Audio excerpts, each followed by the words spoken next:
Au nom du Père et du Fils et du Saint-Esprit. Amen. Lecture du livre des Actes des Apôtres, chapitre 19, des versets 1 à 8. Pendant qu'Apollos était à Corinthe, Paul traversait le haut pays. Il arriva à Éphèse où il trouva quelques disciples.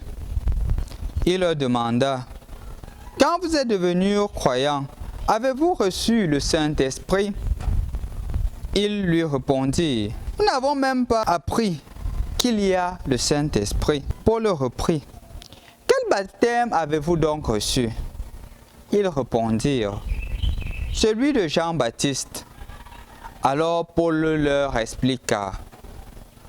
Jean donnait un baptême de conversion et il disait au peuple de croire en celui qui devait venir après lui, c'est-à-dire en Jésus. Après ces explications, ils se firent baptiser au nom du Seigneur Jésus. Et quand Paul leur eut imposé les mains, le Saint-Esprit vint sur eux et ils se mirent à dire des paroles mystérieuses et à parler comme des prophètes. Ils étaient une douzaine d'hommes au total. Ensuite, Paul se rendit à la synagogue et là, pendant 3 mois, dans ses entretiens, il s'efforçait à convaincre en parlant avec assurance du royaume de Dieu. Bonjour chers frères et sœurs dans le Christ. Rendu au lundi de la 7e semaine du temps de Pâques, nous sommes en train de conclure la période pascale et c'est pour cela que cette semaine nous parlerons plus de l'action de l'Esprit Saint. Et non seulement nous parlerons plus de l'action de l'Esprit Saint, nous nous attellerons à montrer comment est-ce que l'Esprit Saint agit dans la vie du croyant. Ceci, ce serait pour inviter tous et chacun à valoriser davantage l'Esprit qu'il a reçu et agir comme l'Esprit Saint. C'est un peu cela l'invitation, même si demain il y aura une petite déviation, non? Puisque nous célébrerons la visitation de Marie à sa cousine Élisabeth. En effet, chers frères et sœurs dans le Christ, la première lecture tirée des Actes des Apôtres que nous avons écoutée aujourd'hui nous a aidé davantage à plonger dans le mystère de l'action de l'Esprit Saint. Premièrement, on nous fait comprendre que les disciples qui sont là, la douzaine de disciples qui est là, a reçu le baptême. Mais ce n'est pas le baptême de Jésus, c'est le baptême de Jean-Baptiste, un baptême de conversion. Mais justement, il fallait compléter cela avec un baptême reçu par le Christ. Parce que comme dit Saint Paul, il devrait, Jésus a dit, ou du moins Jean a dit que Jésus qui vient leur baptisera dans l'Esprit Saint. En effet, quand Paul les baptise, on voit le changement, un changement ontologique, un changement qui ne se limite pas seulement sur l'être en lui-même, mais un changement qui se manifeste dans l'action. Et si on nous présente deux choses, premièrement, on nous fait comprendre qu'il s'est mis à parler en langue mystérieuse et à parler comme les prophètes.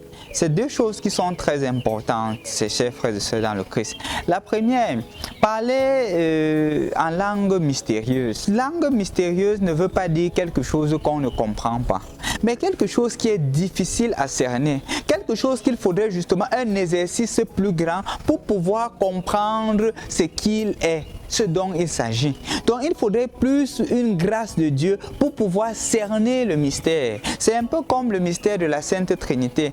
Logiquement, de par notre tête, on ne peut pas clairement comprendre ce mystère. Le mystère de l'incarnation, logiquement, de par notre tête, comment est-ce qu'on peut comprendre que Dieu devienne homme?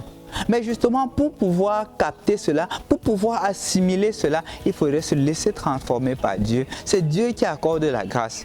Et justement, quand on nous fait comprendre ici que les disciples utilisent, ou du moins parlent un langage mystérieux, ça veut dire qu'ils parlent justement le langage que celui seul qui est habité par Dieu peut comprendre. Celui qui n'est pas habité par Dieu, ne peut pas cerner ce qu'il veut dire. Parce que justement, il faudrait une initiation pour pouvoir comprendre cela. C'est un peu comme quelqu'un qui arrive dans une compagnie. Et dans la compagnie, tout le monde est voleur, tout le monde est escroc. Quand on arrive ici, il faudrait ajouter ceci. Quand on arrive ici, il faudrait ajouter ceci. Et justement, il arrive, il fait la différence. On va lui dire que, mais le gars, là, il veut montrer quoi? Personne ne sera capable de le cerner. Parce qu'ils ont déjà une manière de faire qui n'est pas approprié au point où ils pensent que c'est approprié. Et personne ne comprend qu'il y ait des personnes qui puissent faire différemment. C'est ça, parler un langage mystérieux. Un langage que c'est seulement celui qui est habité par Dieu qui puisse comprendre. Hier, nous parlions justement de l'œuvre de charité. La capacité pour une personne de se mouvoir pour aider l'autre. La capacité d'être généreux. Quand les gens prêtent leur argent avec des intérêts, celui-là suit le Psaume 14 qui prête son argent sans intérêt, qui ne fait rien qui nuise à l'innocent, qui respecte le bien d'autrui, qui ne vole pas. C'est ça le langage mystérieux. Et aussi, on disait, non seulement il parlait en langage mystérieux, mais il parlait aussi comme des prophètes. Je crois que je l'ai expliqué tout à l'heure, non? Ou du moins dans les vidéos précédentes, qui est un prophète. Un prophète, c'est celui qui parle au nom de Dieu et qui parle pour Dieu. Parlant au nom de Dieu, il doit d'abord se laisser séduire par Dieu. Ça veut dire quoi? Ça veut dire que quelqu'un qui est baptisé ne parle plus en son propre compte. Il est capable de dire comme Saint Paul, ce n'est plus moi qui vis, c'est le Christ qui vit en moi. Parce que Dieu a pris la première place dans sa vie. Parce que Dieu a occupé la primauté dans sa vie. Et donc il ne doit que parler pour Dieu et au nom de Dieu. Il n'y a plus de duplicité en lui. C'est ça le prophète. Quand il annonce ce que Dieu lui a demandé de dire. Et donc, son comportement reflète justement le comportement de quelqu'un qui est habité par l'Esprit Saint. Ce sont les œuvres de l'Esprit Saint. Ce qui s'est passé sur la douzaine des apôtres peut aussi t'arriver, doit aussi t'arriver. De manière à ce que dans ton langage, on doit sentir que tu es différent des autres. On ne doit pas t'assimiler aux autres comme si ta vie était comme celle des autres. Non, on doit sentir que non, celui-ci il a une touche particulière que les autres n'ont pas. Parce que justement, on a reçu l'Esprit Saint. On ne peut pas recevoir l'Esprit Saint, on est la même. Si vous constatez très bien, chers frères et sœurs dans le Christ, tous ceux qui dans l'Évangile reçoivent l'Esprit Saint ont un comportement différent.